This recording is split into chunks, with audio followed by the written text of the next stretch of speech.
All right, so it's 4 o'clock. We have quorum, so we'll get going. Once again, I want to thank my colleagues for joining us at this special board meeting. And also thanks to our hardworking staff for joining us today. And of course, thanks to all the members of the wider TSHC community who are joining us online. I will proceed with the land acknowledgement and the African ancestral acknowledgement as well. We honor the land we are on, which has been the site of human activity since time immemorial. It is the traditional territories of the Huron-Wendat, the Anishinaabe, the Chippewa, the Haudenosaunee Confederacy, and most recently the Mississaugas of the Credit River First Nations. Ontario is covered by 46 treaties and other agreements and is home to many Indigenous nations from across Turtle Island, including the Inuit and the Métis. The board also acknowledges that Toronto is covered by Treaty 13, signed with the Mississaugas of the Credit, and the Williams Treaties signed with multiple Mississaugas and Chippewa bands. These treaties and other agreements, including the One Dish with One Spoon Wampum Belt Covenant, are agreements to peaceably share and care for the land and its resources. Other Indigenous nations, Europeans, and newcomers who are invited into this covenant in the spirit of respect, peace, and friendship. We are mindful of broken covenants, and we strive to make this right with the land and with each other. Now for the African ancestral acknowledgement. We are all treaty people. Many of us have come here as settlers, immigrants, newcomers in this generation or generations past. We would also like to acknowledge those who came here forcibly, particularly as a result of the transatlantic slave trade. Therefore, we honor and pay tribute to the ancestors of African origin and descent. With that, the agenda was circulated. Are there any amendments to the agenda? Hearing none, can I have a motion? Be it resolved that the public meeting agenda as presented to the board is approved. And can you please state your name because I can't see everyone on the screen? That's Carrie. Mr. Chair. Warren. Thanks, Carrie. So moved by Carrie, seconded by Warren. All in favor? That is approved. Are there any conflicts of interest? Hearing none, if something arises during the course of the meeting, I expect that you would identify that conflict and act accordingly. Okay, so we go to item number 5, which is the interim strategic directions and key performance indicator.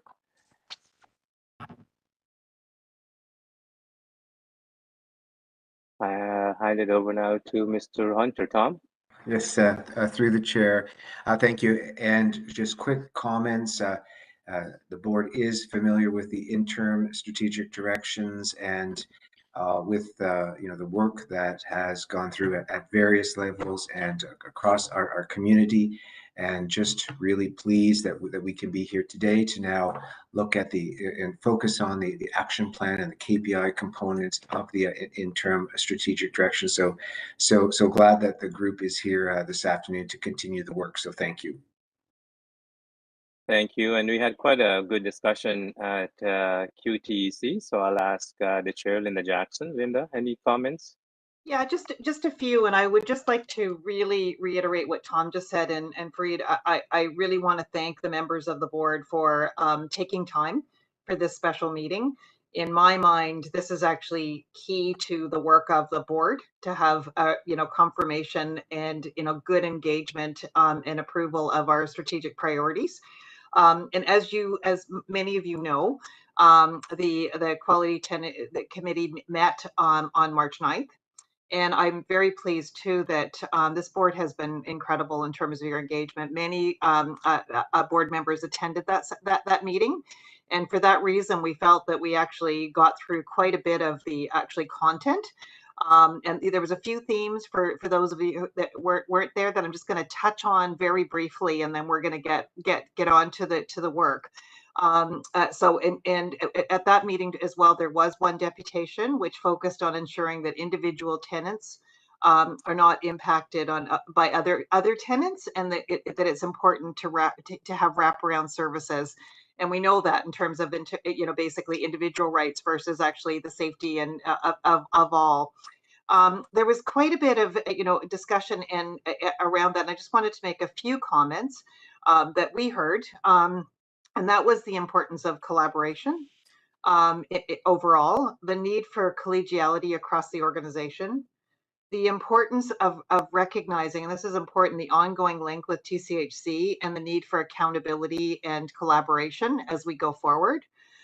There was, a significant importance of what makes us unique is our seniors lens, and we just can't ever forget that, and that should actually be, guiding us in this work, and that was talked about. That this is not new, but that we need to be working with tenants to understand what they need, and that should actually be again forefront in these strategic priorities.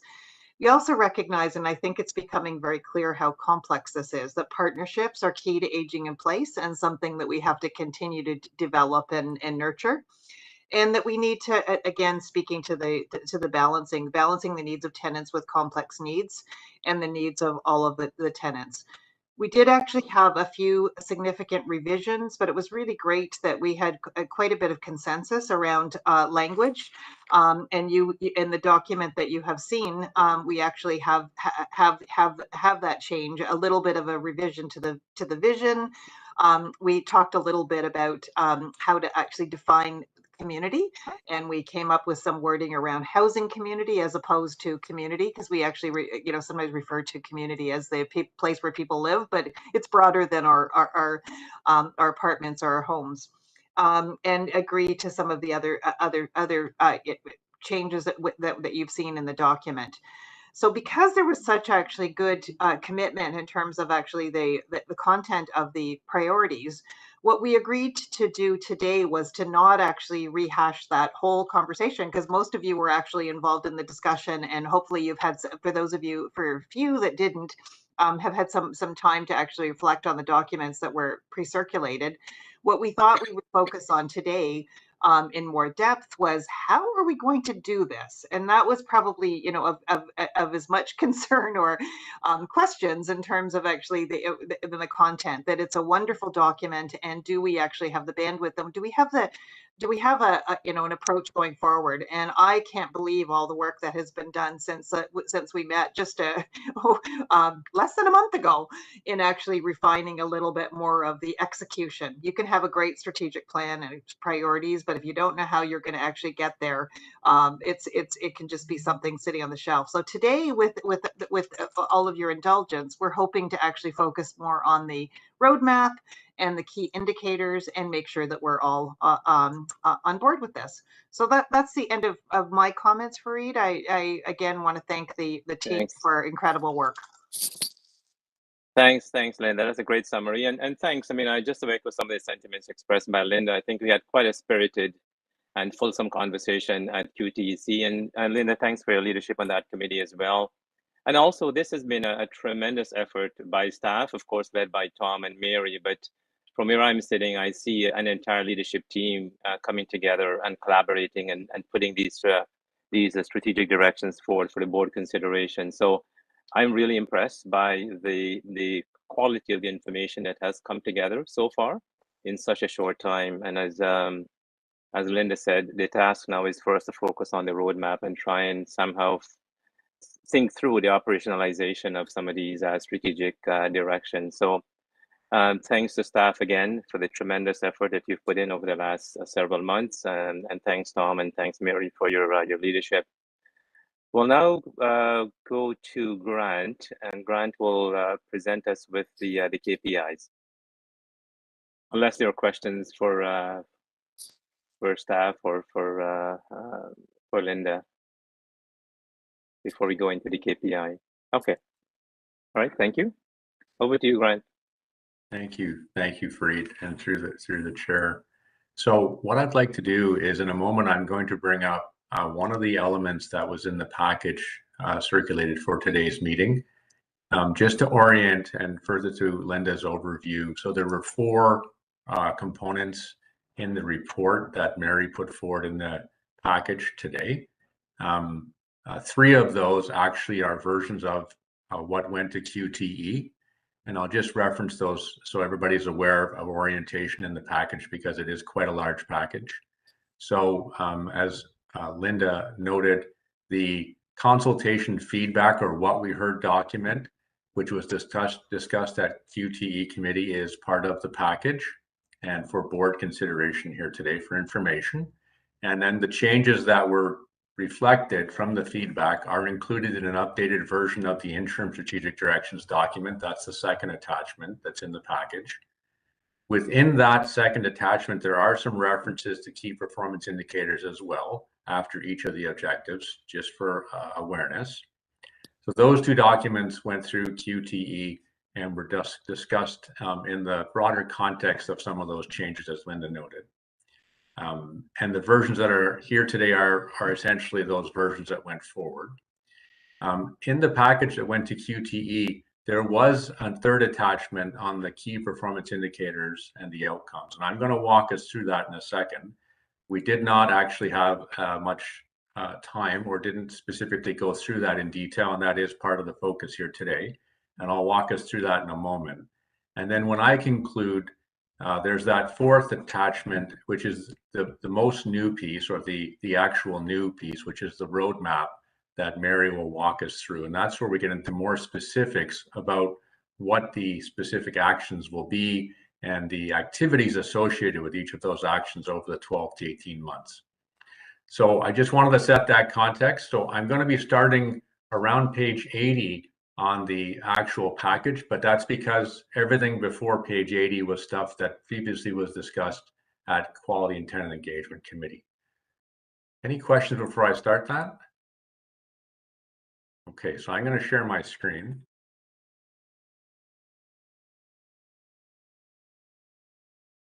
Hopefully folks can see that. Yep, Somebody that's just good. confirm that my screen is there. Yeah. So I'm on page, thank you. Just for reference, I'm on page 80 in the package for today's meeting. Before I actually walk through the draft of the outcomes and proposed metrics or key performance indicators, I just want to give you a little bit of an overview of what this document and these 14 or 15 pages contain. So within the interim strategic directions, as we know, we've developed, after we get through the vision, mandate, commitment statement, those elements of the interim strategic directions, we get into the strategic objectives and the enablers. So within this material that I'm going to go through, we have each of the strategic objectives, the strategic initiatives that are associated with each objective, and then the actions and ultimately proposed measures and outcomes associated with each. Just to give you a sense of what we're going to go through, we have the 6 objectives. We have 25 strategic initiatives underneath those 6 objectives, and we have 66 actions underneath those strategic initiatives. So there's quite a bit when you look at holistically all the different pieces to this picture. And within those 66 actions, we have currently 70 metrics in the view that's in front of you today and 56 different outcomes.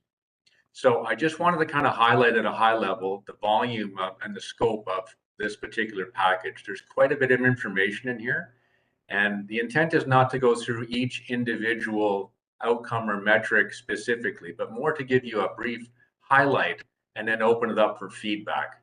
Okay, so I just kind of wanted to set that context for you. So each of what I'm about to go through is in alignment. One thing that the board needs to be aware of, though, is this continues to be a work in progress. And what I mean by that is, as we've been evolving the interim strategic directions, developing the roadmap, which Mary will go over a little later in this meeting, and refining the performance indicators and outcomes, there have been adjustments and changes along the way. And it is still a work in progress. So this is not here for approval today. It's here for information for the board and for feedback. Ultimately, our intent is to bring this entire package, the interim strategic directions, the KPIs, performance metrics and outcomes, and the roadmap to the April 27th board meeting for approval. So that's upcoming in a few weeks. But I just want to kind of put that there because there are still some edits or adjustments to some of the pieces of this in progress. So for example, the number of actions I just noted, if you were to count them in the roadmap view of it, it might be slightly different because the team is going through and refining how many of these things, and in some cases looking to combine and collapse where there might be duplication, for example.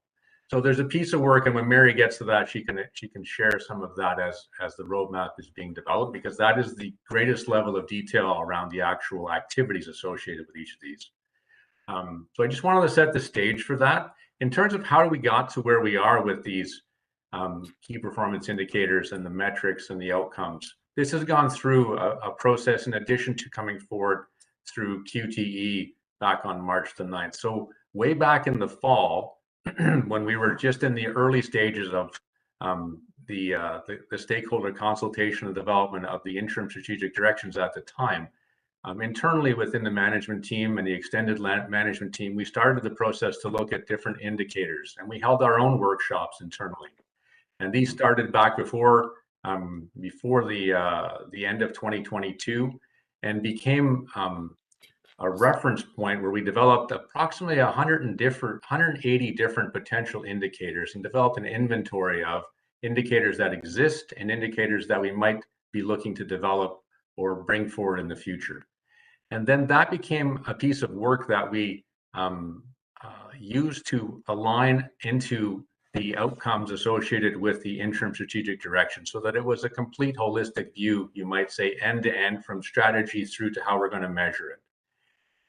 We actually went through some internal conversations at the extended leadership team within TSHC as well.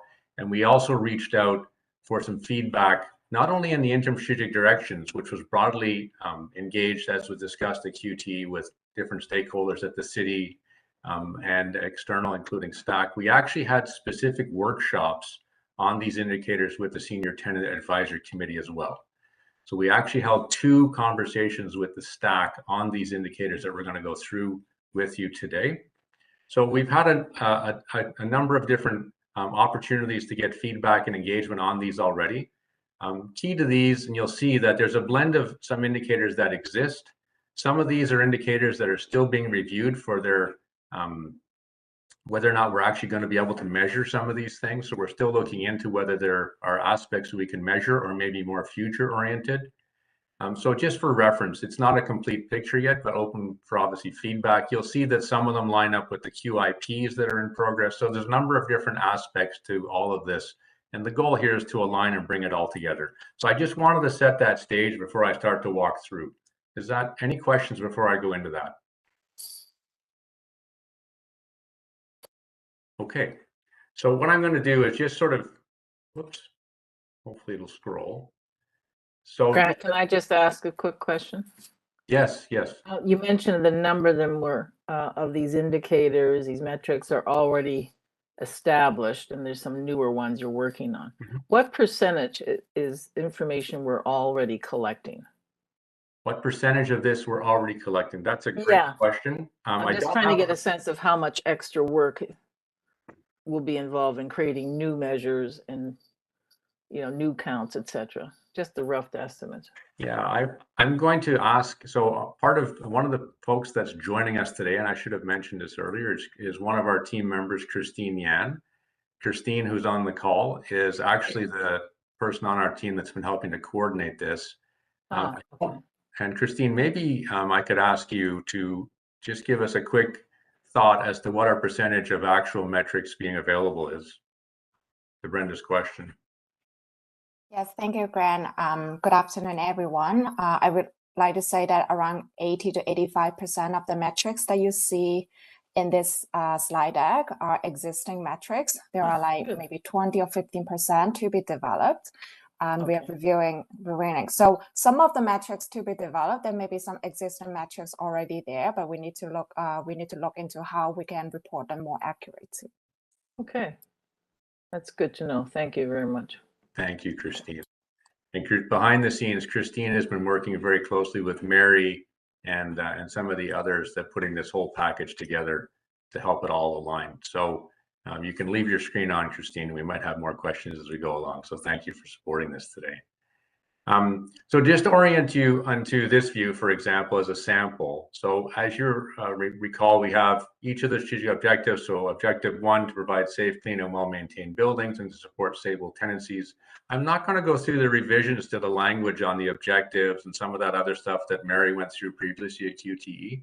You're already going to see some of those changes reflected here. What we have is each of these tables essentially reflects the initiative, the proposed action down the left, and then a combination of a proposed metric and an associated expected outcome. So as we were going through this process, originally we were looking at primarily the metrics, but as we, worked further through this, it's what are the outcomes we're actually trying to achieve? So what is actually going to be better at the end of the day, or the improvement that's going to be there? And sometimes it's not crystal clear when you look at the metric in isolation. So you will definitely see that there's an association between the proposed metric and the expected outcome. And I'll just use this first one, for example, focus on improved safety and security through a quality improvement project. So as we know, we're working on the QIP for safety and security. There are some proposed metrics associated with that here, and then some outcomes associated with that. Ultimately, what will we hope to see? A decrease in safety incidents, an increase in tenant satisfaction around safety and security, and the third piece of improved response time of the CSU. Now, when you look at this, are these the only metrics that we could be looking at? There may be some others. However, these are the ones that we've gone through a process to see what might best align. And because this particular QIP, for example, has not yet concluded, it's still in process. There may be some other metrics and outcomes that come out of this that aren't reflected here today. However, this is the current state of where we are in terms of the thinking around how we're going to look to measure performance associated with this particular action and the expected outcomes. A little later on in this presentation or this meeting today, you're going to see the work plan associated with this particular action as well. So this is a cross-reference activity and action that's happening ongoing through this process, looking at the work plan. And you'll see as I go through, some of these are a little more developed than others. So I won't go through them all, but that orients you hopefully to how this is intended to be read. Are there any questions before I continue along? Okay, so you'll see we have other, oh, sorry, was there something there? My apologies. Okay, so you'll see there are some other things around partnerships, working with the safety and security community, and that's a number of safety audits. This comes out of the QIP as well. I'm just going to scroll slowly here. Now you'll see we move into strategic objective 2. And in here you'll see, provide clean and well-maintained buildings and units. A number of actions here, 6 different actions, and a number of metrics, some of which cross over into things that we measure today, and some things that we can look to measure down the road. So with regards to pest management, we have measurements of pest treatments, trying to decrease outcomes, decrease the number of pest treatment requests, overall tenant satisfaction around this, and so on maintenance requests, and some aspects around turnover for vacant units. So things you've seen and already we've discussed in some of our existing dashboards, for example. Grant, it's Fareed. Yes. Just in terms of, I'm just looking quickly at the metrics, and I don't want to get into, a lot of details on it. But the pest management one, for example, the proposed metric there says number of pest management requests broken down by pest type. And I was just thinking that if it will be useful to benchmark that against something, right? So the pest request might go up because the vacancy rate has gone down and we've got more units being occupied. I'm just worried about the baseline information upon which you would use to measure that metric. And the number of requests going up may not necessarily reflect the state of pest management within the portfolio of buildings. No, feedback well taken, Fareed. And so in terms of baselining this, that's something we'll take back. There is some data that we can reference right now associated with this particular metric, in addition to it not being stated there, but we have it at the building level and other sort of views of that particular metric. But yeah, you make a good point that there might be some particular explanation for how the trend might be different for a period of time, for example. Thank you. So I'm just going to sort of scroll through this quickly, and if people can give, if that's okay, if there's something that sort of pops up as I go along, we can gather feedback, because there's an awful lot here, I know. So objective number 3, or sorry, initiative number 3 was work with tenants to support stable tenancies. So this is the tenancy management aspect of our work. So you'll see here that some of this is going to come through an experience survey, which we haven't yet done. So that's something we're going to come forward to committee, QTE, and committee with, and ultimately board with later on. But that is the senior tenant experience survey you're going to see is something that is reflected in a number of different metrics, because we think we can measure tenant satisfaction across different aspects of our overall strategic directions and objectives. You'll see some of the metrics associated with RGI and arrears here, and some of this is familiar stuff that we've reported on previously. Obviously, percentage decrease in number of evictions resulting from arrears, decrease in tenants who lose RGI eligibility. Some key things we've discussed already around our eviction prevention activities. And then this complex tenancies, which is improved condition of housing relating to complex tenancies, actually deal with this associated with the annual unit inspections, for example. So these are things that I think we've discussed at some level before, and you're seeing them showing up here. In strategic objective 2, so now we're moving out of the clean and well-maintained buildings and to enhance tenant engagement and inclusion in their communities and provide opportunities for all tenants to have a voice. So this is the updated strategic objective 2. This is the one where, if you recall, we took the original objectives 2 and 3 and actually realigned the language a little bit so that objective 2 is more about the tenants and engagement in their communities, and objective 3 in a few moments is more about support from partners and service providers for tenants and supports. So in here we have some of the aspects around tenant-led programs, the tenant action funds, the time to receive those action funds, which you know is a key thing that we've heard about at QTE, the number of programs and activities per building. So actually getting into more specifics around this to hopefully increase the percentage of the number of programs being led by tenants, to have a decrease in the amount of time required for tenants to get the funding for their programs, to increase the number of tenants leading programs, stuff like that. So this is an alignment to the conversation we've had in other forums as well associated with this particular area, and specifically to the development of the interim strategic directions. Strategic objective 2, initiative 2 is to create opportunities for broad and diverse tenant voices. So this is more the tenant engagement model that we've been talking about that we're going to develop. So you'll see here that we basically said the metrics are being informed by the new tenant engagement model process. That's a project that is really just launching now. So we brought a consultant on to help with that, and we'll bring forward an update to a future QTE on that. So those metrics and outcomes are yet to be defined specifically, but we do expect will be defined through that project. There are some policy aspects. Some of that's actually work that's underway right now, for example, and then consultations and working with tenants and meetings and discussions and opportunities for tenants to be engaged in conversations about different things, including with staff. That's what this one's about in Action C. Ultimately, we want to see an increase in satisfaction for tenants and their feeling around tenant engagement and being involved. Can I just jump in, because this one is really important to our tenants, and although it's really neatly placed there, I think just the emphasis of actually feeling confident that we're going to have a tenant engagement model. Our tenants are really wanting to make sure we have that. So this one is, although it's actually just a few bullets, it's actually for me a very significant piece of work that the board is going to have to kind of pay attention to. Our tenants are actually, this is really important to the tenant group. Yeah. Thank you, Linda. Yeah, Grant, it's Carrie. If I can just add, completely agree, Linda. And I'm delighted to see that, the suggestion of building in regional meetings, are here in the action steps, because many of the engaged tenants have been clamoring for these, a building meeting, not that Tom will be on tour forever, but a building meeting featuring the superintendent, tenant leaders or any tenant who wants to come, and one senior person from the regional office, perhaps quarterly, so that everyone's hearing the same thing, everyone's getting the same information.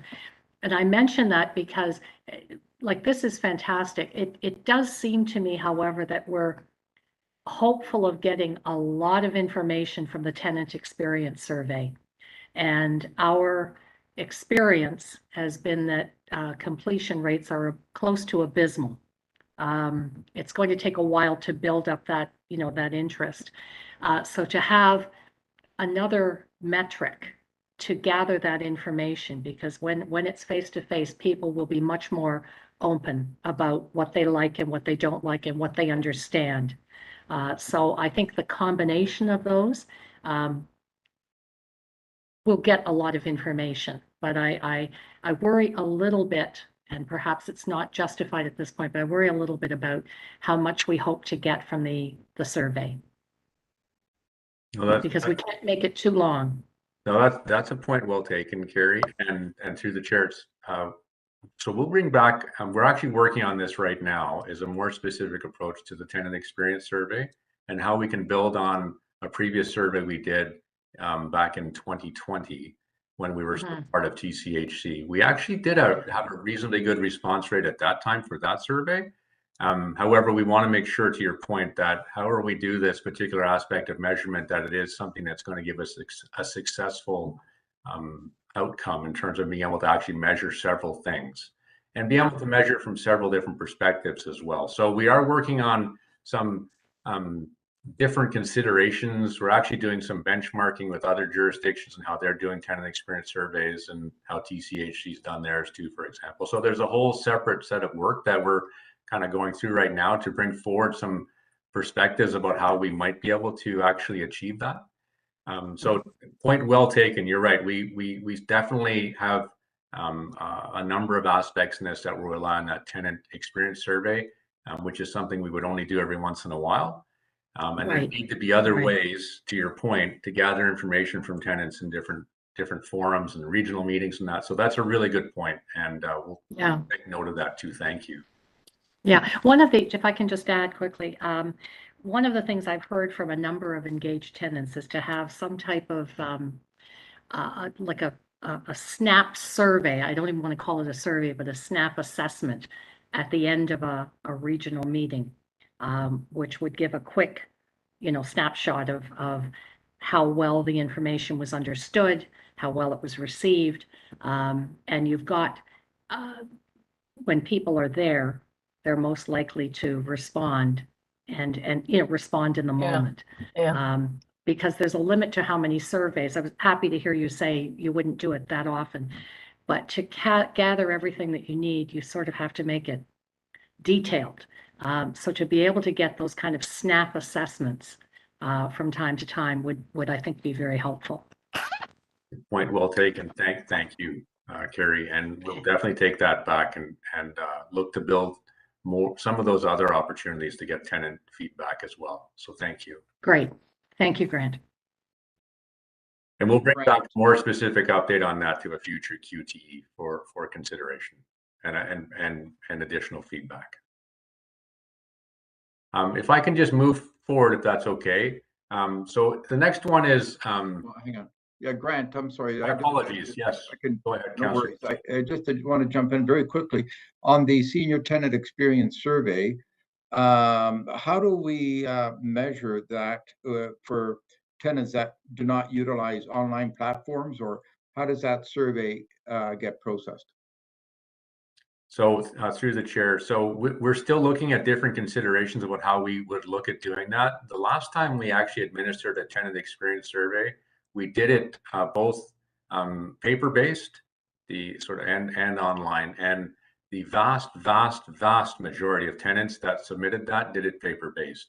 So we would look to still have some kind of an option for both online and paper-based, is I believe where we'll end up. And we're looking at different considerations about the sample size that we might want to use as well. So we're looking at some different considerations for paper versus online. All right, excellent. Thanks. Appreciate that. Yeah. Actually, I think out of the last time we had about Yeah, Christine actually was part of that as well. I think we had our close to a 40% response rate on that survey, and I think 98% of them were paper-based, 99% were paper-based. Only a very few people actually did online. But however, I have a feeling we might have a slightly different uptake now with technology, but we definitely need to have paper-based. Thank you, Grant. Yes, no, that's fine. I'm just going to move through it a little bit. I don't mean to sort of not do justice to everything that's here, but I know there's a lot. So I'm going to kind of move through it and just highlight a few things. So on Strategic Initiative 3, promote an environment of respect, trust, and inclusiveness, you'll see the whole project on staff and tenant relations. So this is the quality improvement project that's in process right now to help us with improving staff and tenant relations. A number of initiatives and items will be surfacing through that and will be included in this view once they're developed. You'll see develop and implement equity, diversity, inclusion framework. This is something that's in the people and culture space and has been discussed previously as well. Some communication related aspects are here in terms of how we communicate with our tenants and increasing percent of tenants who are able to receive and access information, for example. And we also get into the translation and interpretation, so making materials accessible to tenants as well. So a number of things are starting to cross over into how to promote this environment of respect, trust, and inclusiveness, and it overlaps to a certain degree with the staff and tenant relations QIP.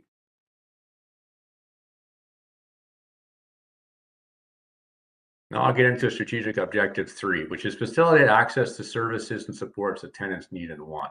So this is where we actually adjusted strategic objectives 2 and 3 from the earlier version and talked about that at QTE. So initiative 1 in this one, facilitate access to priority health and community support services. You'll see this is where we get into talking about the number of referrals to wellness community engagement services, the tenant satisfaction survey again, as we've just discussed, and the results of evaluation of service providers and some outcomes, an increase in the satisfaction of access to support and services, increase in programs and services offered through partnerships. Just as an aside, this area around access to supports was an area in the previous survey that was specific opportunity for improvement that was identified for reference. It was one of the lower scoring areas and one that we have been focused on through the IS integrated service model and other aspects of this strategic directions as well to work on. The second initiative here, support agency provider-led programs and initiatives, and this looks at measuring the number of programs that are led by service providers and the number of tenants participating in those programs. And hopefully we're looking to have an increase in community partnerships which support community development and tenant well-being, which is one of the core aspects of what Toronto Seniors Housing Corporation is all about and what we can hope to improve for our tenants.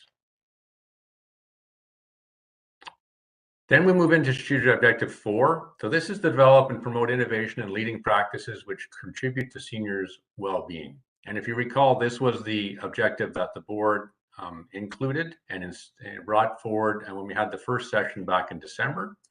And this is now refined a little bit. And when you get to the work plan view of this that Mary's going to go over a little later, you're going to see this is one that's continuing to evolve. So some of the actual actions and whatnot are being adjusted in the work plan view to bring things together a little bit. You'll see that the actual metrics and outcomes here are not very specific yet. So the number of innovations undertaken or implemented, and then increased number of innovations undertaken or implemented. And then a number of innovative practices shared by TSHC. This is an area that I think it'd be useful when we get to the work plan a little later on in this meeting to reflect upon the things that are being proposed in the activities in the work plan around innovation. And I think this is an area that's going to mature over time.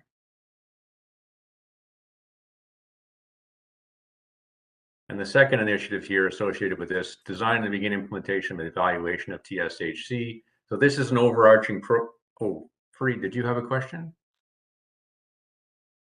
No, go ahead, Grant. Oh, sorry, I thought I saw your hand. In this particular area, so this is one where, and Mary has introduced this and we'll speak to this too probably in the work plan, or sorry, the roadmap view, is to actually look at setting ourselves up to do an overarching program evaluation for Toronto Seniors Housing Corporation and to ensure that we get the support from a partner for this and actually collect the data that's required. So there are some more specific activities associated with this. The metrics are not there yet, and ultimately they'll be defined through that process. So those are the 4 strategic objectives, the more tenant-facing objectives, the components of the interim strategic directions that are aligned to contributing to tenant well-being more directly. And I'll now move into the enablers, if that's okay. So the enablers, the view for the enablers changes a little bit. So if you notice up here, we had an objective, initiative, actions, metrics, outcomes. When we get into the enablers, it's a little bit more compressed in terms of the view. So I just want to just highlight that all the same information is there, but just the view shifts us a little bit. So the first enabler is to strive for organizational excellence to ensure effective and efficient delivery of our mandate. So this is really about excellent delivery of services. And you'll see there are a number of elements in here that align. So there's 3 strategic initiatives here, and then 3 more on the next page. So some of these we've talked about in other forums. So example number 1, implement elements of good governance. So this is where we talked about enhancing governance practices, and we talked about the number of board and committee meetings being measured, board self-evaluation results, and there are some other aspects to the governance work plan that we looked at as well, and some of the outcomes associated with how the board is working, for example. We have a second one that's Right.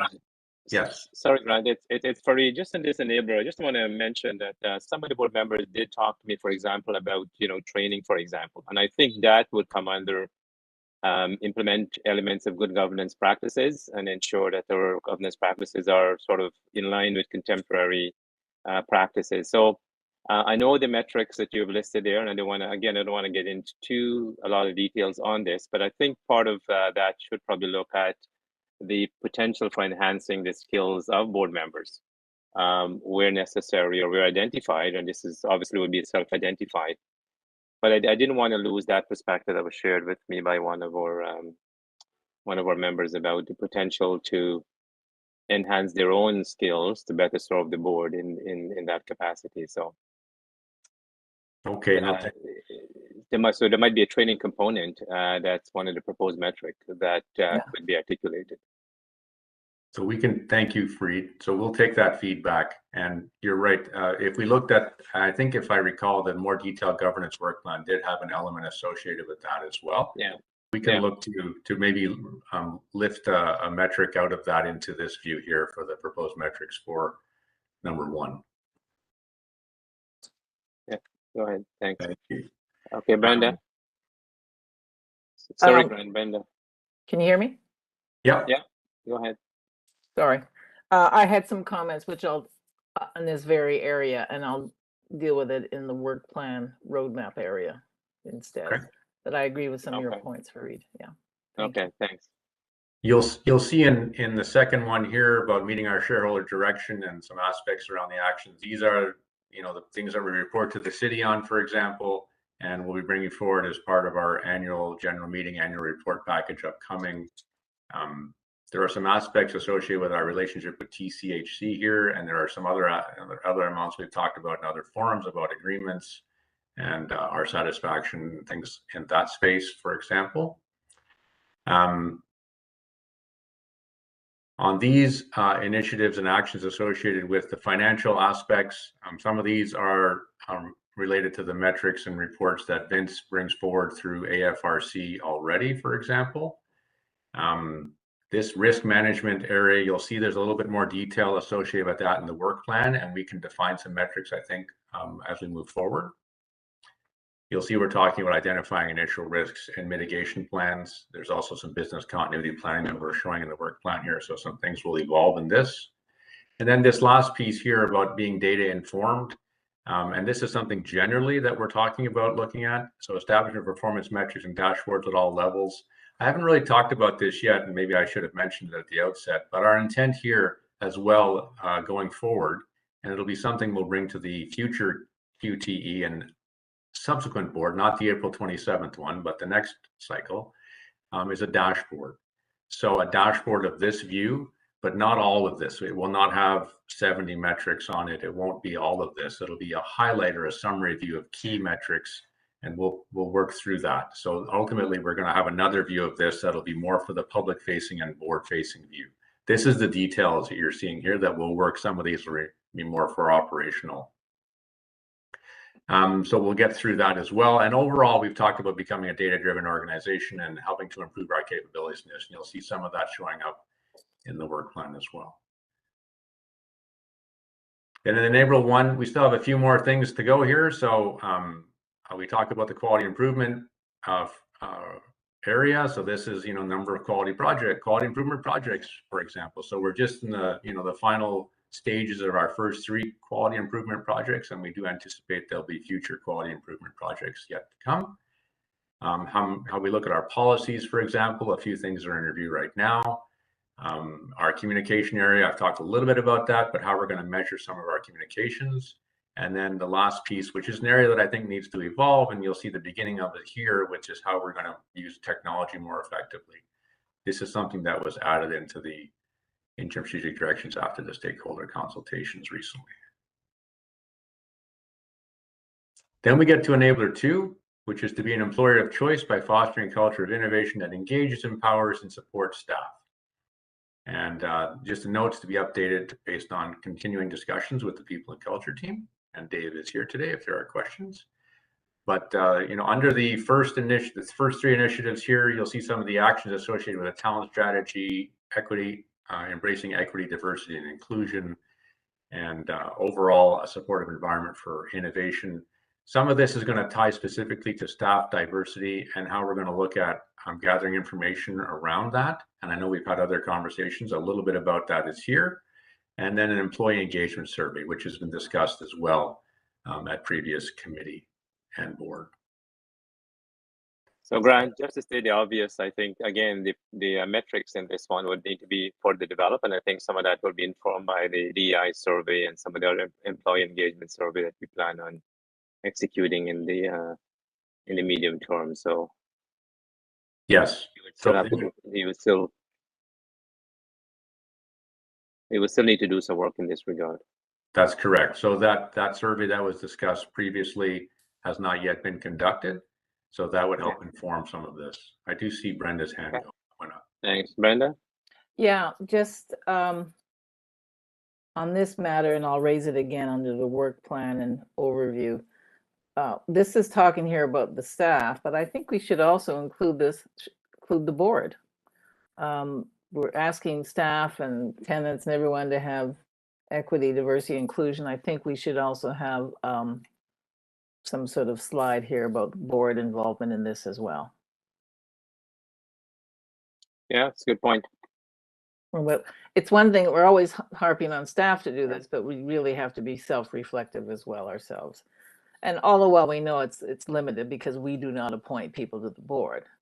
Yeah. Right. But I think we need to be cognizant and aware as a board because these questions are going to increasingly be asked of us in our governance and in our fiduciary duties, etc. So I think the sooner we log on to this, the better.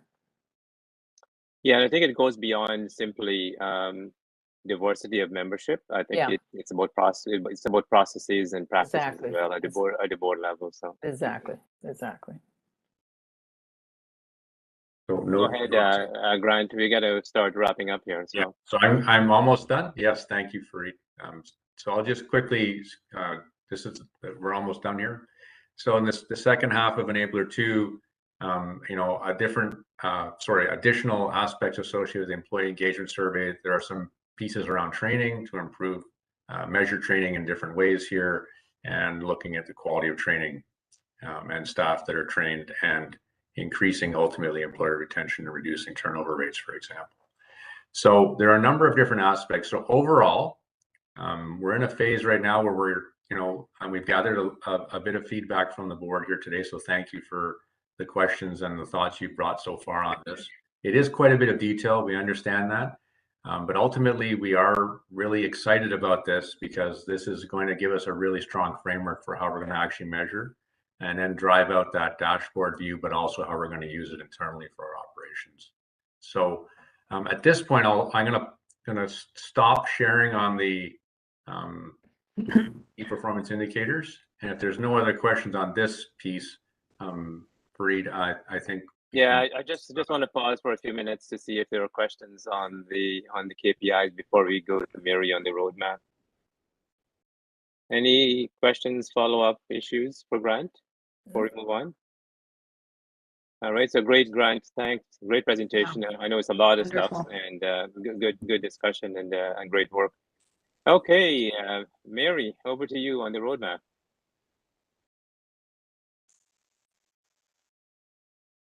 Thank you very much. And through the chair, I will share my screen. This material is attachment 5, and it starts on page 96 of your document. And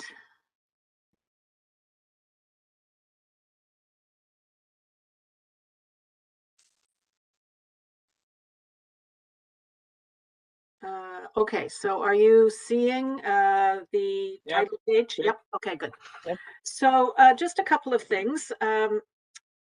This is a draft, and you'll see that it's marked draft all the way through. But I think we have made good progress on putting together a roadmap.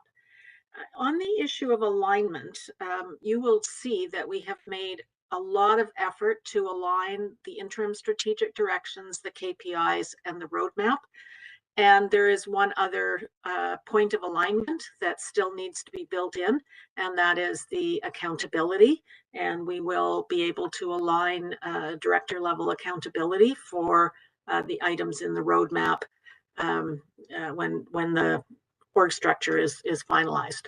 So the effort to align all of this, I think, will allow the organization to be very clear that it has one set of strategic directions, one set of KPIs, one roadmap that people are working to, and with clear accountabilities.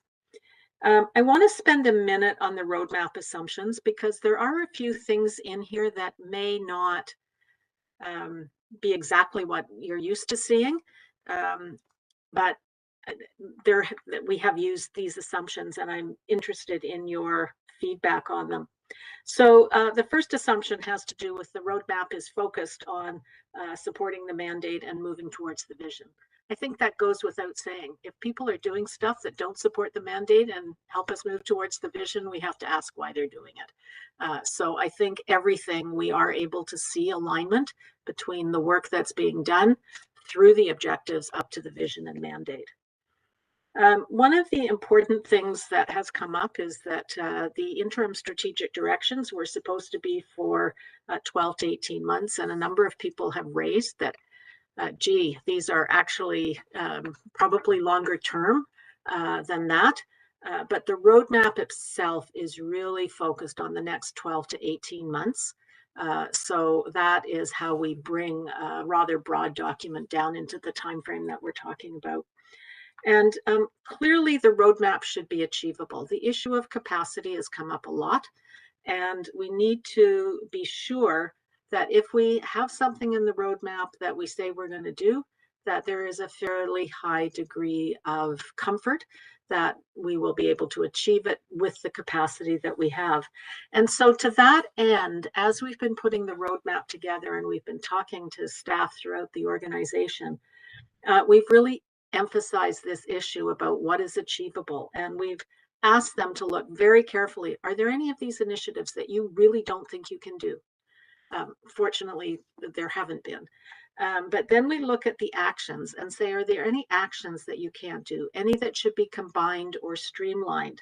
And within each of those actions, what can you realistically achieve within 12 to 18 months? And then a question of, is there anything missing?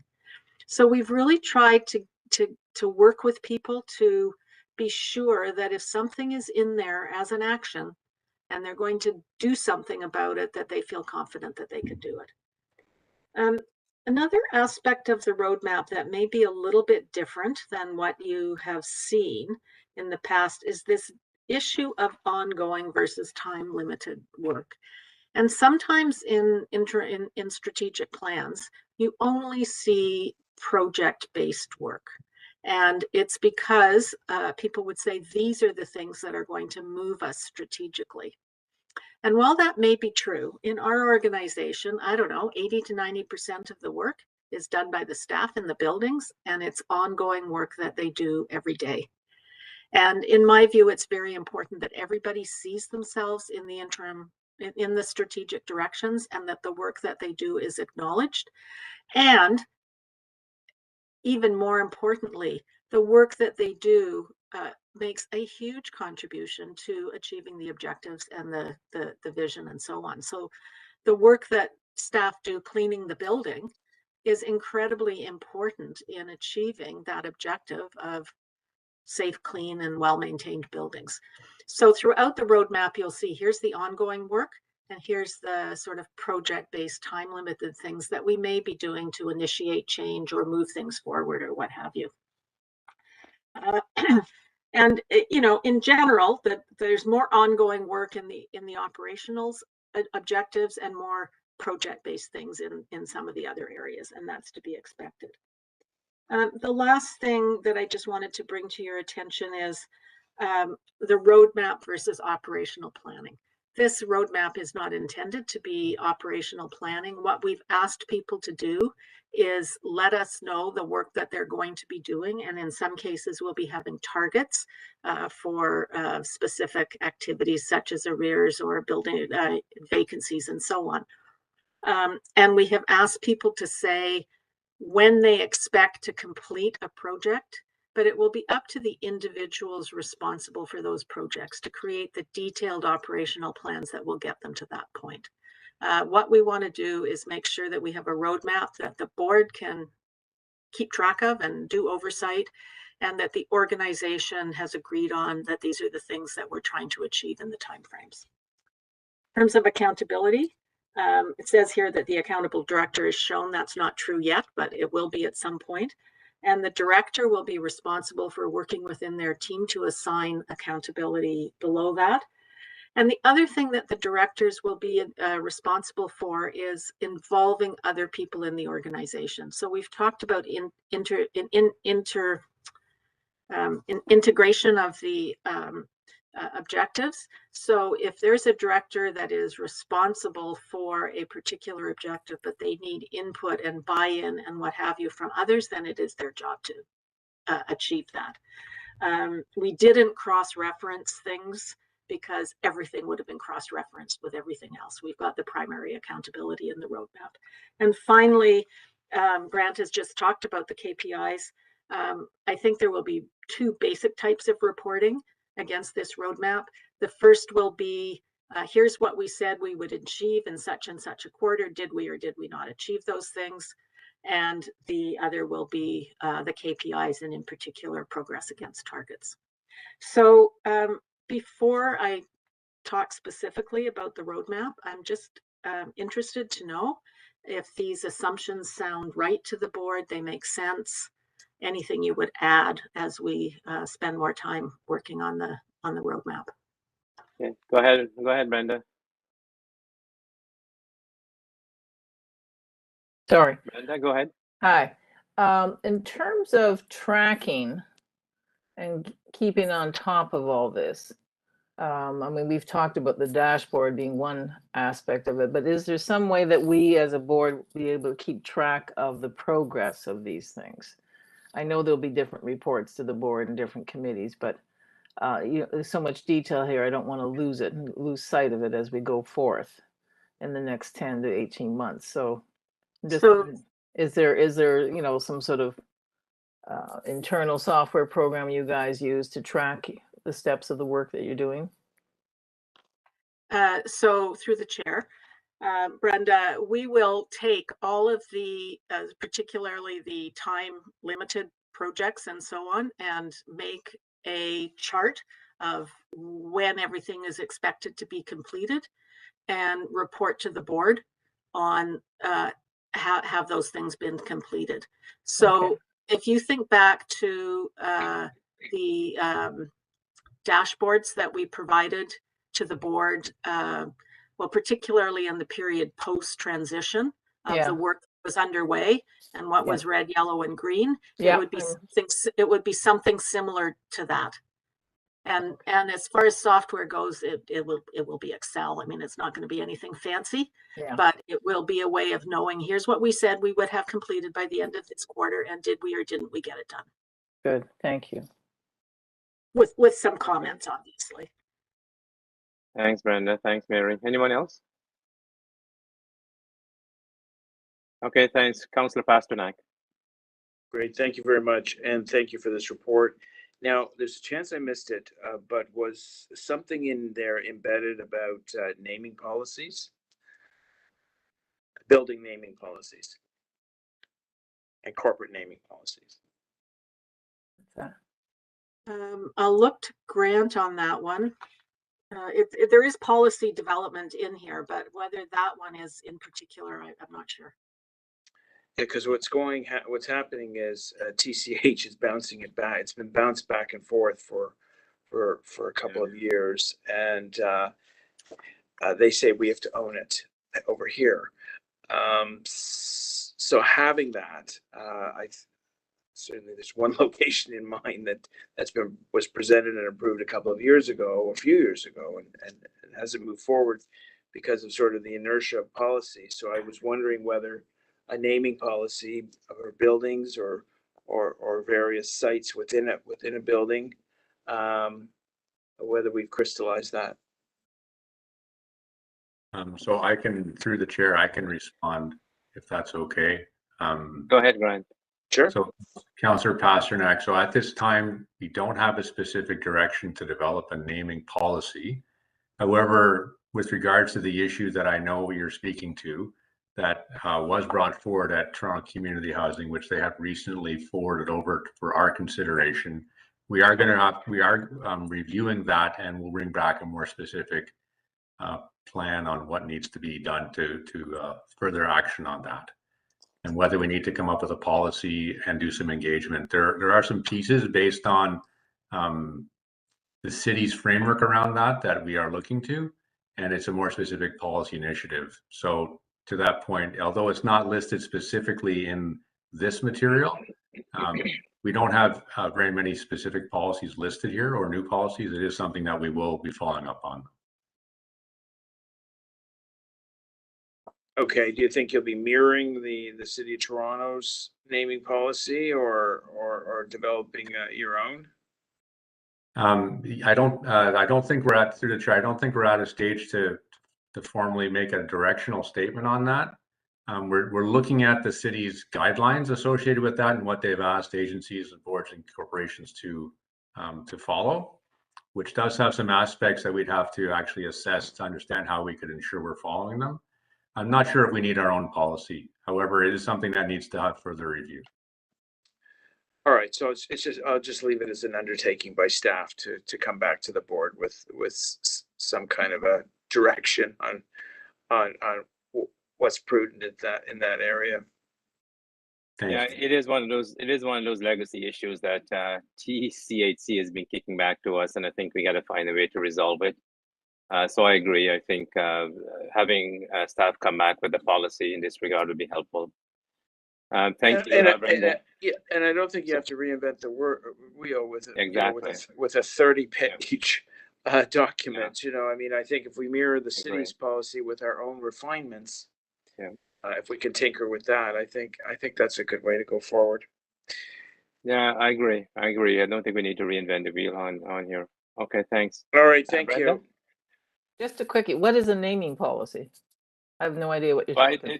it's a policy to rename, for example, any one of our building, for example. So yeah.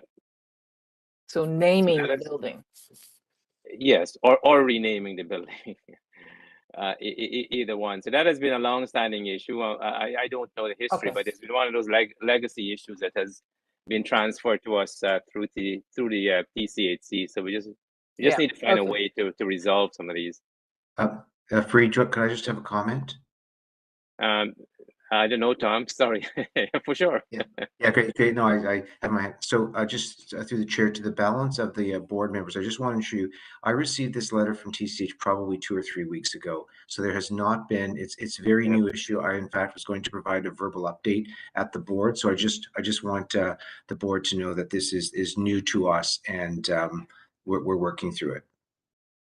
Yeah, and just to reinforce that, Tom did raise this issue with me last week as well. So it is top of mind for staff. All righty. Any other sorry, Councillor Pasternak, you're good? No, that's fine. I think the length of time that we've been going back and forth is more than 2 weeks. I think it's more like 2 years. But I'll leave it with you as an undertaking to come back with some kind of framework so that we have something to work with to if we want to do honorific namings of our buildings or any sites within the buildings, like a playground Thanks, or a lunchroom or something. Thank you. Thanks, Councillor. Anything else on the assumptions before we move on? All right, Mary, back to you. Okay, great, thank you. So the slide or the page that you see in front of you is taken directly from the draft interim strategic directions. And this is the way we have set up the alignment from what's in the interim strategic directions and carried that over to the roadmap. And just to say that, as Grant has said, we do need to sit down with the 3 documents and go through them to make sure that they are identical in the end, because there has been some change as a result of the work that we've done with people on the roadmap. But in general, we've taken what's in the interim strategic directions and then tried to build out what was going to get done. So objective 1, initiative 1, action A, action B, action C. And as you can see, for each action, we identify what the ongoing work is.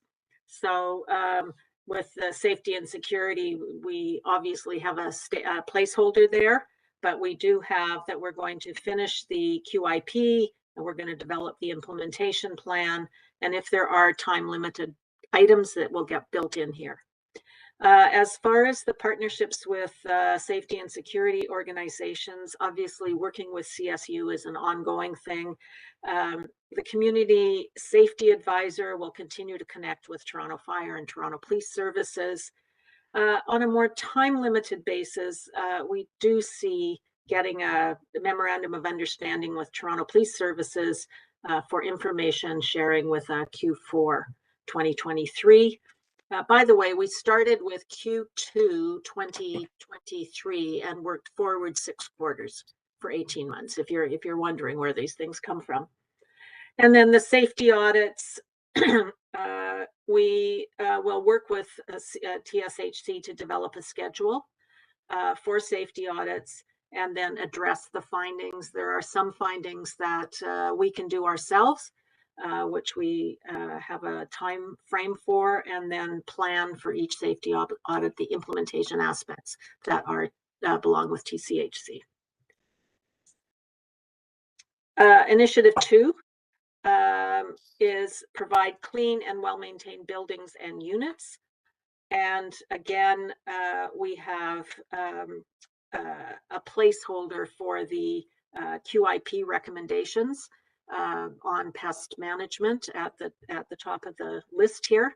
And I am happy to report that the final meeting of the QIP, the Pest Management Quality Improvement Group, was held today, and we do now have the recommendations of that group, and we can begin to figure out the implementation plan for that. Supporting the tenant accessibility needs in the built space. This is ongoing work with RPATH and assisting tenants through the process if they need accessibility changes. And in particular, there is a hiring to have an intake specialist to support that work. Timely response to maintenance requests. This is obviously an ongoing thing. And the ongoing work is to meet the standard response time. And you've been getting information on that. And provide TSHC with regular reports if there's issues with vendors.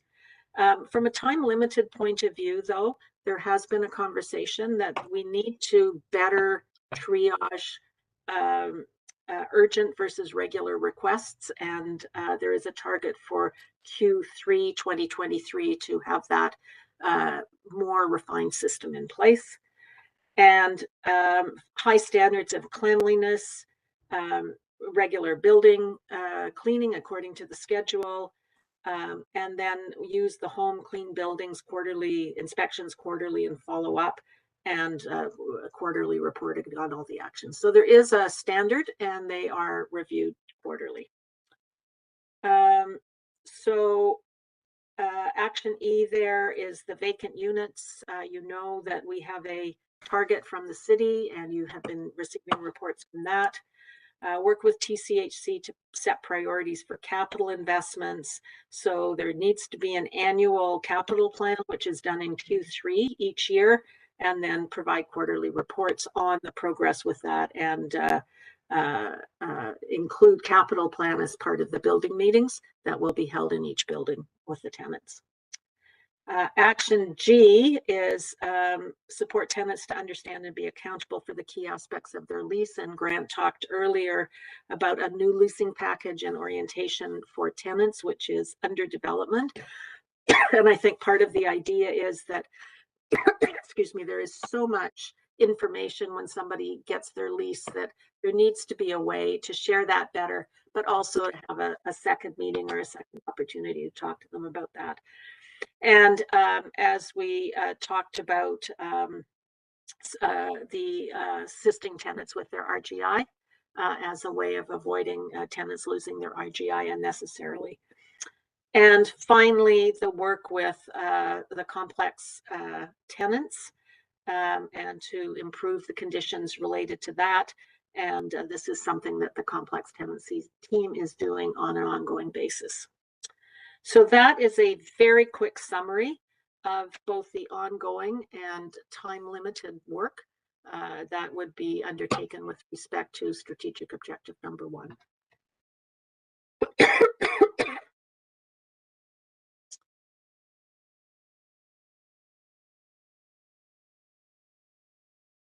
Are there any questions for Mary? Any other considerations? Nope. Are we going to go through each objective? Or Councillor Pasternak, could your hand is up? Yeah, no, yeah, so just very quickly, and I may have missed it, the Trillium benefits and the tax status of the individual buildings. Do we kind of have a handle on that issue? As this is a complicated, messy situation that, unbeknownst to many of us, sort of triggered when certain buildings were stopped paying, I believe, property taxes, and it affected the eligibility for Trillium benefits. And many of our tenants are receiving letters from the federal government that they're no longer going to receive those benefits, and that some benefits paid have to be paid back. It's a broad sweep because I don't have the file in front of me, but I'm just wondering whether that's on your radar screen. Through the chair, to Councillor, I can address that. I once again, I don't think this will be something specific that we see in this action plan or from an indicator perspective, and you know, primarily this is for us an area that we need to support our tenants on as it relates to, you know, the provision of tax clinic, and we provide our senior services coordinators and our staff with the information that they need to help direct, you know, the tenants in doing their taxes, right? In my times with the building, sharing with them, you know, it is the responsibility of the tenant for submitting their taxes. As it relates to the complexity around the Trillium benefit, you know, when I've been going through the different buildings, I've been sharing with tenants that there is documentation on both our website and the Toronto Community Housing website around this issue. And as I said, the senior services coordinators also are understand this matter as well. So, you know, we have Toronto Community Housing, prior to the creation of Toronto Seniors Housing, did work to advocate with both the federal provincial government around the changes, any opportunity to change the Ontario Trillium tax benefit. There does not seem to be any willingness to move, and you know, CRA has has responded to tenants on this matter, and many tenants have contacted CRA. So from our position at this point in time, it is to ensure that we provide tenants with the information that they need, or the supports that they need in terms of completing their taxes. Okay. Thank you, Tom. Councillor? You No, good? it's a complicated issue, so we'll leave it for now. But I thank you for that, and it's something that we have to continue to work with our federal counterparts in some way to get it solved. Not an easy policy piece because it overlaps all three levels of government. So anyway, we'll continue that conversation. I'm sure some people on the line would like to be briefed in more detail. So I assume we'll keep it on our radar and watch it closely in the months ahead. Okay, From a thanks. strategic end, we might want to just think about how you tuck these kinds of things into advocacy or something, just in general, without getting into the weeds of this, and because it's where this sits in terms of a roadmap for strategic priorities, so that we can actually capture it. Thanks, Linda. Brenda? Yep. Thank you. Thanks. And also its implications for rent arrears. I mean, if people are going to get less money, it's hard to predict this, I understand, but I just think it's one of those risk areas that it might have impact on arrears and tenancy stability. All right, good. So that's a good discussion. As Councillor said, this is a complicated issue with all kinds of implications. So let's keep it on our radar screen, and perhaps we can find an opportunity to revisit it in a more fulsome way. So yeah. Anything else on this, or any other particular issues before Mary proceeds? Are we going? Okay, sorry, Jim, go ahead.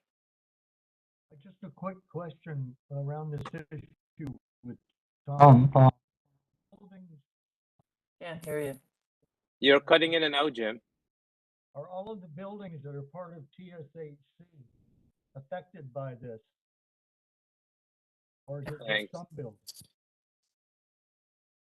Okay, Mary, so the question is, are all the buildings in the TSHC portfolio impacted by this? And I suspect the answer is yes, Jim. It is. It is. Yeah. Right, thank you. That would explain my high taxes last year of almost $2,000, since I'm paying market rent. Thanks. All right, thank you. Thanks, Jim. Anything else before we proceed? Okay, Mary, back to you. Okay, so the strategic objective number 2 is now to enhance tenant engagement and inclusion in their communities and provide opportunities for tenants to have a voice. And as with the previous one, this chart is taken out of the interim strategic directions and moved into the roadmap. So the first initiative is to engage tenants in their communities. And there were a number of projects that are related to that. The first is the TAF use of space and tenant engagement policy development. I have a question mark there just because I want to check the date, but we're looking at Q4 of 2023, and at the same time there is a project going on to identify additional tenant-facing policies. And that is also projected to have the priority set by Q4, and then review and approve the priority policies. Of course, dates TBD. Streamline the administrative processes. So there is ongoing work of reviewing the TAF funding and reviewing and distributing the funds, review and approving the use of space applications. Streamlining getting those funds out to people has been an ongoing piece of work, and we are hoping to have a completed improved distribution process by Q3 2023. And if there is any change to the policy, we would have to then look at that as well. And building capacity for tenants to develop and lead programming in their communities. This is one that at the moment we're thinking is really going to be supporting tenant initiatives on an ad hoc basis. At some future time, there may be projects to do training for tenants on how to lead tenant programs and so on. But it was felt that that was probably not something that could be undertaken right away. Work with tenants in the development of a new tenant engagement model. And as you know, this project has been discussed a lot and is underway. And the completion of the project for the new tenant engagement model says Q4 2023. Again, I think that's a little optimistic, but we will double check that date. And enable input through a variety of mechanisms such as building and regional meetings, focus groups, and specific periodic tenant satisfaction surveys. We have actually, the staff have begun to do the annual building meetings, focus groups, workshops with tenants on an ad hoc basis, and quarterly tenant leadership meetings are the things that are identified there. And the idea of developing an approach for annual building meetings, Q4 2023. I know in various conversations I've been involved in, people have said this should be part of the building, that should be part of the building meeting. So it's really getting a perspective on what kind of information and how you're going to communicate it to tenants in those meetings. The second, the final initiative here is promote an environment of respect, trust, and inclusiveness. This is another one where we've made reference and really put a placeholder in for the results of the quality improvement project. There will be recommendations coming out that will be built into the roadmap. And then developing and implementing equity, diversity, and inclusion framework. And developing that in collaboration with tenants. Expected completion Q4 2023. Again, I think that that's a little optimistic, and especially since there will be work done in terms of EDI for the staff and, as Brenda raised earlier, for the board. So those things probably need to align. But there will be ongoing implementation of the framework when it's completed and ongoing communications in that area. Action C is developing a communication plan to support two-way communication about staff and tenants, including accessibility of information on the ISM. So this would be a continuation of regular community meetings with building teams, agencies, and the tenant leaders so that everybody in the building knows what's going on. And there has been a pilot of a roundtable, one building per region. Those are expected to be completed in Q4 2023, and the learnings from that applied more broadly. And then finally, striving to provide translation and interpreter services, support for tenants with visual hearing and limitations, and that will be looking at some standard guidelines to support language and accessibility needs in the various tenant engagement activities. Don't actually have a time frame there, so I'll have to go back and check on that. So that is what people are hoping to be able to accomplish in objective number 2.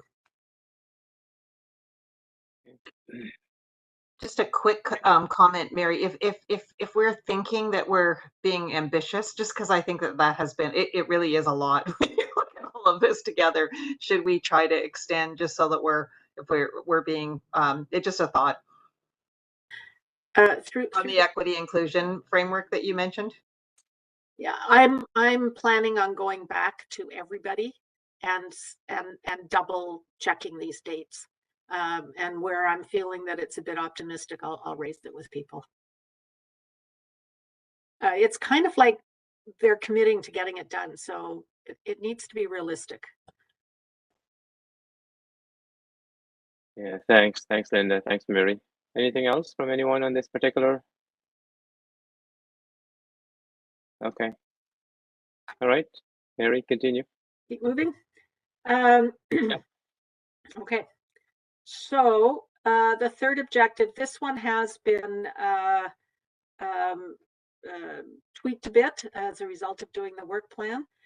But this is where we facilitate access to services and programs that tenants need and want. And the first one is access to priority health services. And there is a second objective in initiative in there as well, which we'll get to. So to facilitate access to priority health and community support services, maintain and create new partnerships to provide senior tenants access to support and the services they need. The ongoing work is continuing to work with tenants to see who needs assistance and support the health and social programs through referrals to agencies for individual tenant needs. There is some work being done on evaluating the services with respect to the partnerships that are in place. And I think the date for completion is Q4 2023. And of course, ongoing creating new partnerships that can be done to provide those services. And the second one is partner with the city, provincial, federally funded programs, and so on, to have programs in the community. And this will be maintaining the current partnerships that provide support and programs to tenants, and create new programs. So if you're just wondering the difference between Action A and Action B, Action A is individual services that people need in their homes, and Action B is programs in the housing communities. We will be continuing to develop new partnerships with respect to community programs. There's been a lot of work underway to get the programs that existed before reinstated after COVID. And at some point, we will be looking at getting tenant and staff feedback on the current programs. And again, there is a Q4 2023 date in there. My feeling is that's actually probably pretty difficult to do that kind of evaluation, so we may need to move that out a bit. So that is objective 3. And there's been a little bit of tweaking of this as we've gone through the roadmap. Okay, I don't see any hands up, Mary, so go ahead. Okay. And objective 4, as Grant mentioned, this is one that we tried to make it a little bit more specific about what was going to happen in this objective. It was kind of amorphous in the interim strategic directions. So we really have 2 initiatives now, which is partnering and cultivating relationships to research and test emerging practices, and then design and implement an evaluation of TSHC. So in terms of Action A, pinpointing innovation opportunities, there's a lot of ongoing work here in terms of seeking input from tenants, partners, and others on innovation, lots of industry outreach with social housing, healthcare, seniors, providing and networks that people do all the time. And then, developing relationships beyond TSHC, which may be valuable to understand what other organizations are doing. So I know Tom is in touch with Ottawa Housing, for example. But that kind of work really does allow to get really great input on what some of the opportunities are. And in terms of time limited, thinking about whether there are opportunities for research and collaboration, and figure out what those might be, and then targeting a research partnership, a couple of them in the next 12 to 18 months. And evaluating the innovative practices. We will continue to share the learnings from ISM, and there will be ongoing ISM evaluations. And we will try to build evaluation framework into new initiatives. And the immediate work here will be evaluating the learnings from the QIPs. So we will be doing lessons learned so that we can do those things better in the future. And then the last thing is the evaluation of TSHC. And I think the issue here is really that if you don't think about evaluation now, you won't have the data to do it when the time comes. That's right. So, That's right. so the idea is that we spend some time now thinking about what kind of evaluation you would want to do in 5 years and what kind of data you would need to do that. And in the consultations, one of our research partners said, you know, you need to be really thoughtful now about what data you need. And I think she was completely right about that. So it's not that we're going to do a giant evaluation in the next 12 to 18 months, but it's putting ourselves in a position that you'll have the data to do it later. So that's the objective number 4. Okay, any comments, feedback? No, great area. Okay, keep going, Mary. All right. So again, we've brought the strategic initiatives and actions out of the ISD. The first one has to do with good governance. And basically what is in here is a reflection of the conversation at the board workshop on governance and the things that the board at that time said were your priorities. So I'm open to any conversation, but that is all material that was taken from the work that the board did. The requirements of the shareholder direction. We need to plan with the city what kind of operating agreement we're going to have, or if it's just going to be continue to work with them the way we have been doing through, we have a letter right now. And there is ongoing reporting that we're required to do to the service manager and the ISM accountability framework reporting. That will continue to be done. And the annual report and the annual general meeting is something that has to happen in the Q2 of each year. And you've just seen the version of that for this year. And collaboration with TSHC, there is a lot of ongoing joint steering committee, service management planning, and regular touch points. So a lot of ongoing work, but specifically by Q4, we are looking to update the existing agreements, and sometime in Q4 2024 or plus clarify the future legal relationship. We know that's a big long-term issue. The financial resources, you see the budget every year, and then ongoing every year you get reports through the Audit and Finance Committee about how we're doing. And of course, the time-limited piece there is participating in the short-term strategic financial sustainability activity. Identify and mitigate risk. So this is one that I think everybody thinks work needs to be done, and there's not a lot of resources to do it.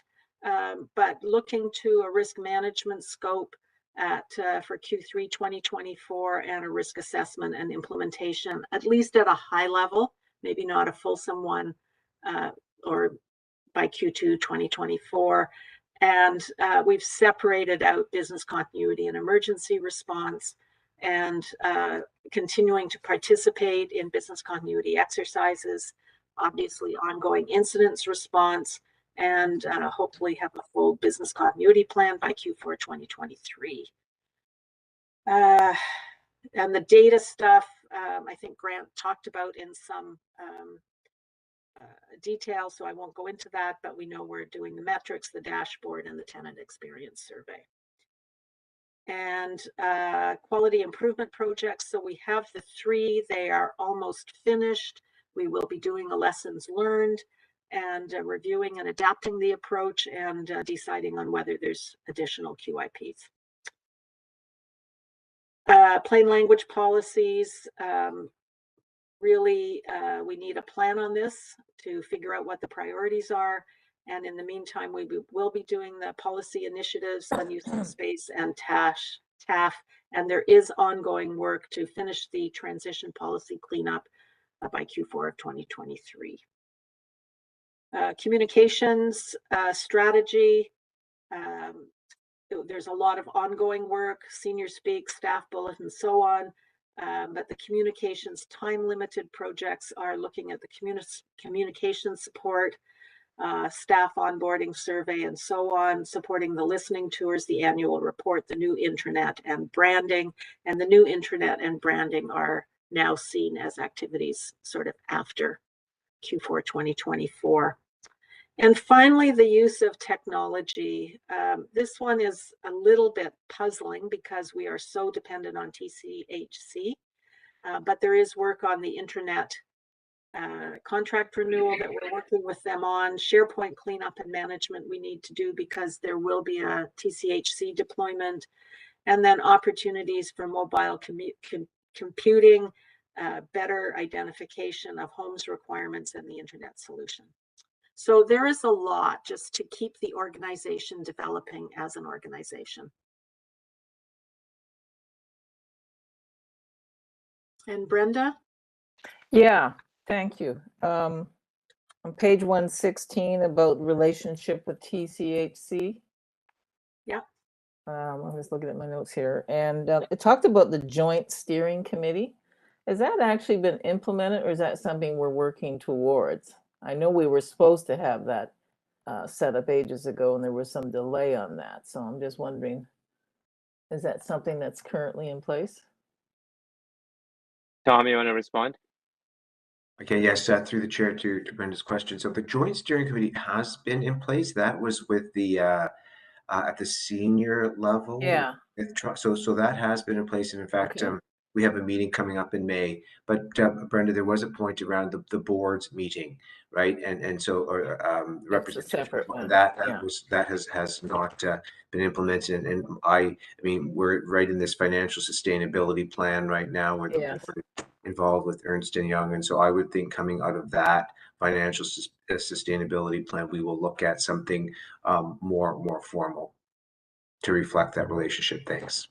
And who is Ernst & Young doing a sustainability plan? That's sorry, to the chair. This is That's I what? was going to say, this is the study we agreed on, Brenda, at the last meeting we had.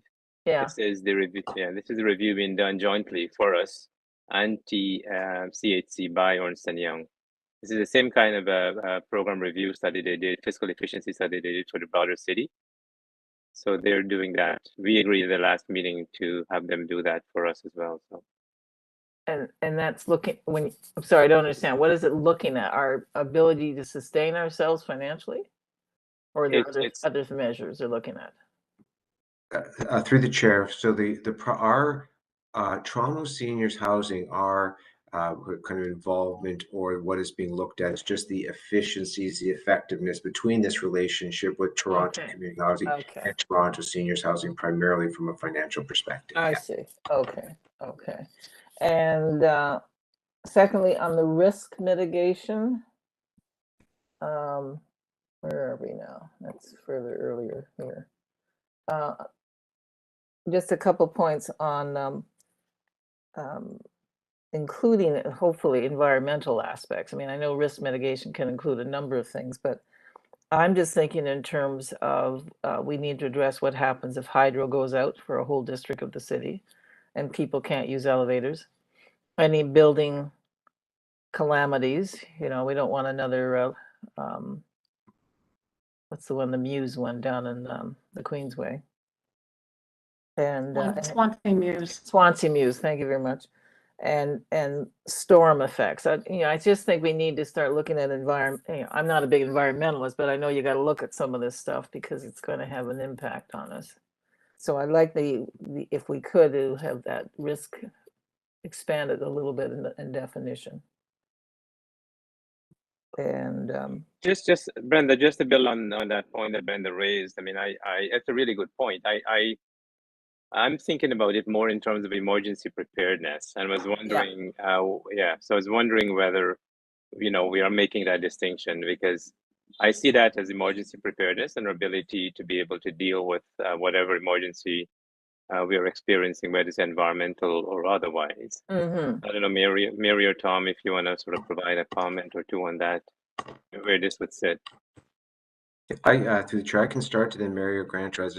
others. I think, yeah, with the emergency response plan. So I thinking back to, you know, when we started Toronto Seniors Housing in June, and there was an extensive discussion around that TSHC kind of emergency response and how we dovetail, how we work with that system, you know, and I can assure you, just even an example, we are made aware of every kind of emergent situation across all of the portfolios. And then, you know, action has taken place. There's really quite prescriptive ways from an emergency plan. But I do think from a risk mitigation, we do need kind of further thinking and planning from Toronto Seniors Housing. And one example was just even with the Rogers outlet, outright. So how do we around that? So that is also emergency, but then it's that sustainability. So there's I think more work to do on that risk. Well, I guess I'm coming at this from the viewpoint that we don't control our capital and we don't control our finances.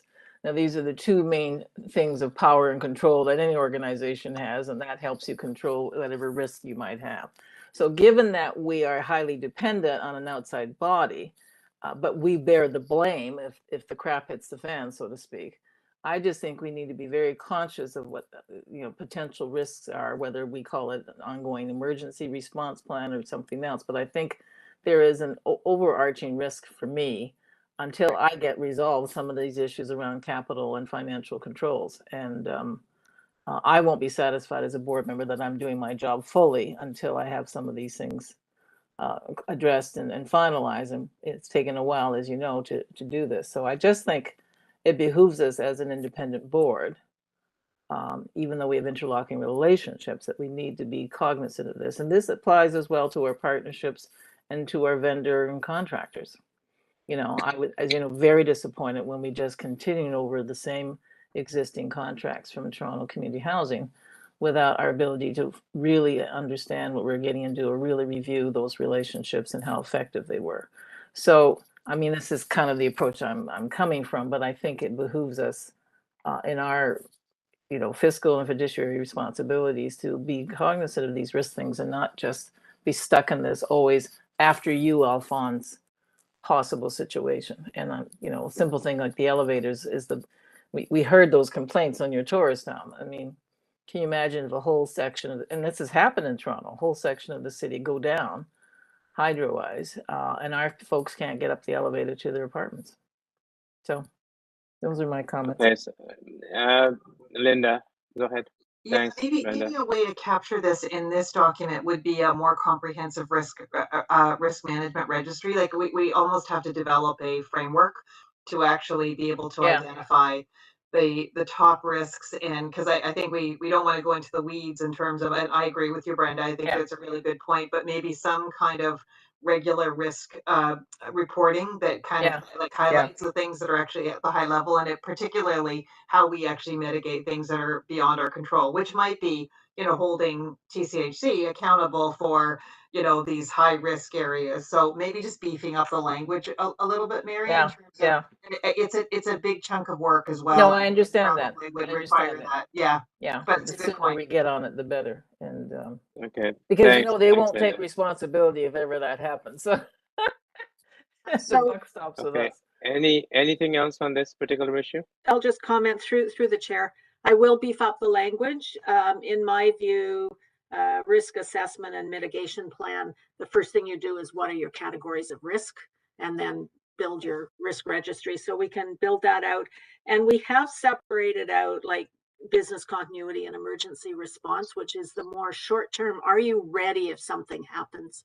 And our emergency response plan is quite tied up with TSHC right now. So that's why we need to look at it. Yeah. Okay. So anything else on the yellows? No. And we've put a new color in here just so that we pull out enabler 2. And these are the things that we have in the ISD. And so there's actually a lot of work being done in people and culture. There's a lot of ongoing recruitment and just monitoring retention and those kinds of things. But there is a lot of work related to talent strategy, looking at the recruitment process, the offers letters, the job descriptions, job assessments, and so on. So they have timeframes around all that. As you know, they periodically look at the total compensation package, but they do have some planned work around salary bands, updating policies related to vacations, and the review of the management benefits program, which I think you're also aware of. Promotion of the tuition reimbursement program. This is something where there are opportunities for staff and it's not really used very well. Yeah. But time limited, they are looking at a frontline training program, and in particular, providing training to help people advance to the next level and the succession planning aspect of the organization. We've talked a lot already about the equity, diversity, and inclusion framework.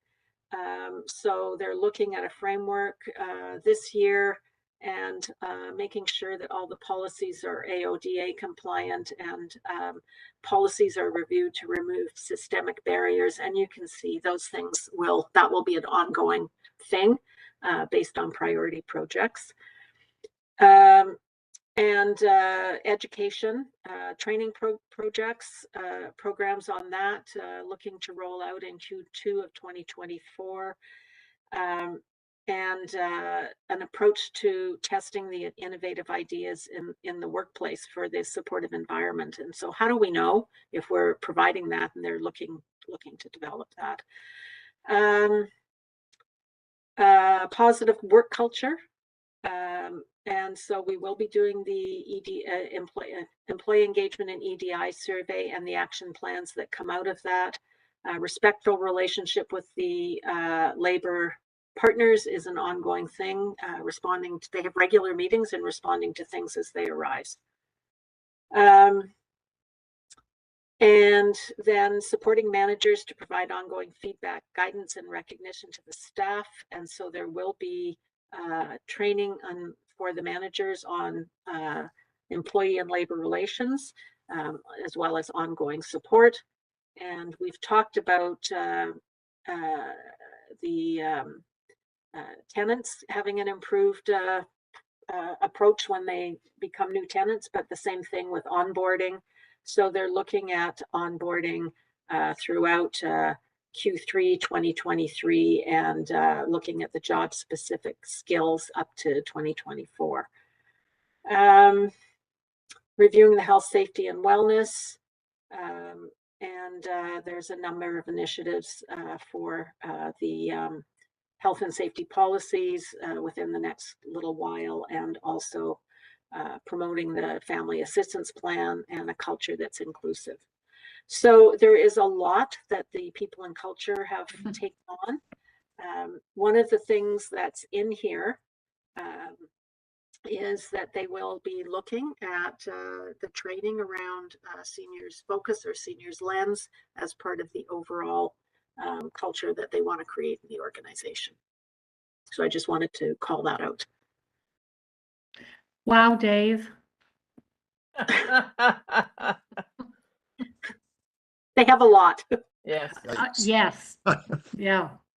Yeah. No wonder today seemed long. Just a quick question. There was some reference about compliance with training. And I'm just wondering, is training mandatory? I mean, if there's programs offered, targeted, I'm talking about not every course, obviously, but I mean, we expect them to take first aid as a requirement. I mean, can we not assume the same thing with any of the other things that are organizationally important to us?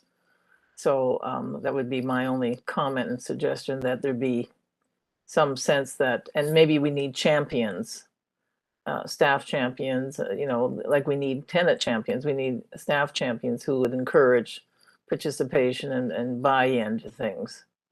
But I think, for example, the EDI stuff, you know, that should be mandatory.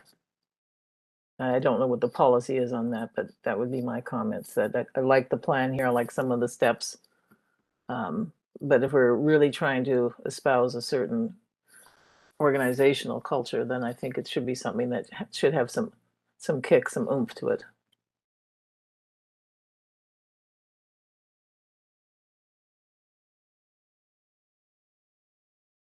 So Dave, I don't know if any of those courses are mandatory, or is it just at the initiation of the staff person?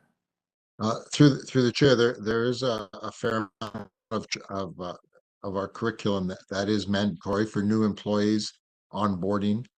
There's compliance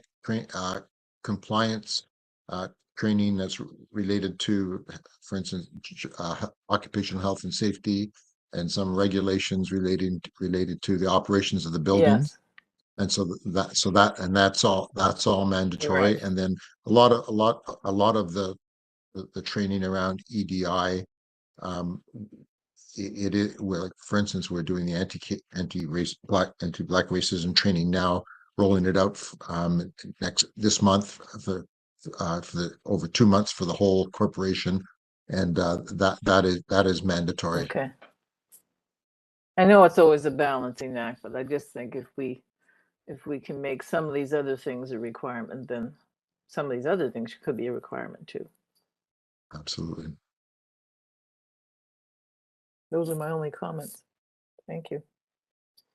Thank you, Mary. Right. Thanks, Brenda. Anything else from anyone? All right. I am cognizant of the time. I want to respect all of your time allocation for this. Anything else, Mary? No, just to say that starting tomorrow, we are going to be moving into the steps to finalize this material for the April 27th board meeting. There will be some just editing that people have pointed out. Things are a bit wordy in certain places. We will go through and make sure there's alignment all the way through. And it won't be a final design, but it will be moving towards AODA compliance and looking for approval of the content that will then be finished up in final design after April 27th. Great. Okay, great. Thank you. And again, I mean, I think, it goes without saying, it's a lot of work went into this. The entire leadership team, I want to thank you on behalf of the board and all of the staff who work on this. It's still a work in progress. I know we still have a ways to go, but I want to thank you for all the great work, and thanks to the board as well. I felt the board was very engaged and very seized of this issue at the discussion today, but also in previous discussions. So thank you for your due diligence, and we will continue to monitor this as we try to finalize the interim directions and look forward to the accountability mechanisms to be put in place. So once again, team, thank you very much.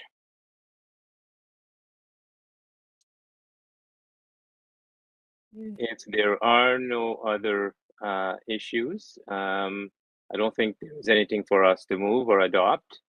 So I'd like to close this aspect of the meeting and request that we go in camera.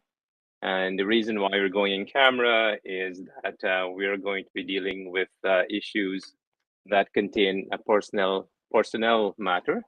And also can relate to an identifiable individual. So because of those considerations, I'm going to ask for a motion to conclude the public portion of the agenda and move into camera.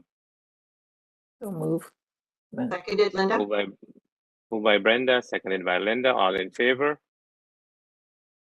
That is carried. So we're now in camera. I'll wait for the live stream to end.